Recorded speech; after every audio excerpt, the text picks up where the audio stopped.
The movie opens in a town called Red Crow in Canada, which is home to many indigenous people. We then see a native old man named Jizigu, who has successfully caught several fish. He meticulously removes their intestines and begins to clean them. However, the old man is taken aback when he notices the gutted fish moving and jumping around. They eventually return to the water and begin to swim. In the next scene, we see another indigenous man named Trailer, who is the local sheriff. He responds to a call about a dying dog that belongs to his ex-wife, Joss. When he arrives, he notices that the dog has eaten something poisonous and is in severe pain.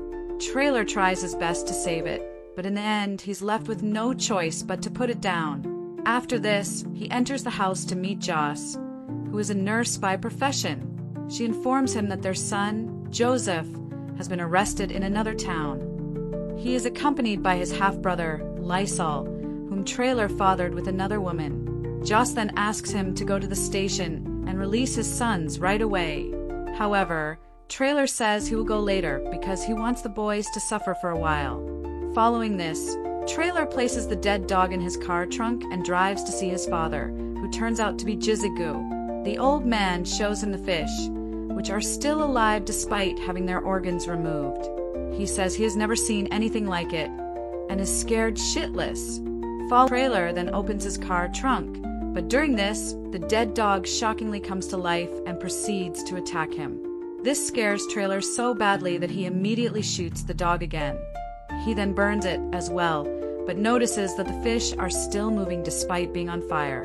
The scene then shifts to a prison cell, where we see Joseph and Lysol. They notice another inmate approaching them while vomiting blood, which disgusts them. Sometime later, Trailer and Joss arrive at the station. They learn that the boys were arrested for climbing a bridge and defecating on drivers below. When they arrive at the cell, the sick inmate gets violent and begins attacking the boys. He bites Joseph on the arm before a cop beats him down with a flashlight and knocks him out. Later, while heading to the hospital, Joss scolds her son for always creating trouble and not making better choices. She also doesn't like him hanging out with Lysol. Joseph responds that his brother has gone through a lot since his mother died, and Trailer has basically abandoned him. However, he promises his mother not to act recklessly from now on. Soon after, Joseph arrives at the hospital, where he meets his pregnant girlfriend, Charlie. She's there for an abortion, but Joseph pleads with her to keep the baby. He assures her that he will take care of her, and Charlie eventually changes her mind. Meanwhile, Joss is looking for tetanus shots, but her colleague informs her that they have run out. It turns out a large number of people have come in with bite cases in the last 24 hours. At this moment, a white nurse goes crazy and begins biting people around the hospital. Later that night, Trailer responds to a call from an indigenous man named Shooker. The man reveals that his white girlfriend is acting strangely and is trying to attack him. When Trailer arrives at the house, he is horrified to see the woman biting her newborn child. He tries to stop her, but the woman becomes aggressive and bites him instead. However, Trailer manages to overpower her and repeatedly hits her in the head with a shotgun until she dies. Following this, as Trailer and Shooker get in the car, he receives a call from Joss. She anxiously reveals that a nurse attempted to bite her, and there's chaos in the hospital. Trailer then drives toward the hospital, and on the way he comes across an ambulance. It turns out that Joss, Joseph, and Charlie were able to escape in the ambulance, but are still being pursued by the dead people. After killing a few more of them and burning their bodies, they finally realize they are dealing with a zombie pandemic. 6 months later, the outbreak of flesh-eating zombies has spread, and Red Crow has been turned into a fortified compound. The residents have discovered that native indigenous people are immune to the bite, whereas white refugees are not.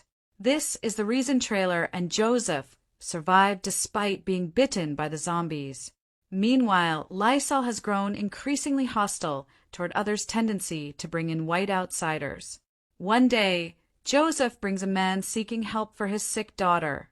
Lysol becomes agitated and reprimands his brother for bringing white people into their camp. He then decides to shoot both the father and the daughter, but Joseph and Charlie try to stop him. This leads to a heated argument between them, and Lysol even points his gun at Charlie's pregnant belly. But before he can pull the trigger, Trailer intervenes and stops their fight. He then examines the little girl and finds out that she's been bitten. He informs the father that his daughter is no longer alive and that he has to kill her. Trailer then sends the reluctant dad inside the camp and finishes off the girl with a heavy heart. In another scene, a young white woman named Lilith arrives at the camp and Joss interrogates her. She inquires if she has eaten any people or dogs, but the young woman denies it. When asked if she has been bitten, Lilith responds that she hasn't. However, we find out it's a lie when she goes to the bathroom and checks a bite wound on her stomach. Meanwhile, the little girl's father shoots himself in the bathroom and quickly transforms into a zombie. Lilith notices him from her stall, but doesn't mention it to anyone. Elsewhere, Trailer and his crew are planning their next steps for survival. The crew includes his father, Jizigu, Shooker, and another man named Bumper. The issue is that there are too many zombies and their ammunition is running low. They are currently managing zombies at the bridge with a shredding truck, but their main priority is to make it through the winter. While they are discussing this, they are informed about the death of the girl's father, so Trailer goes to deal with the situation. Meanwhile, we see Charlie having a serious conversation with Joseph. She feels like the baby is eating her from the inside out. Because she's white, she is concerned about what will happen if their baby is not immune. But Joseph assures her that it will not happen and kisses her.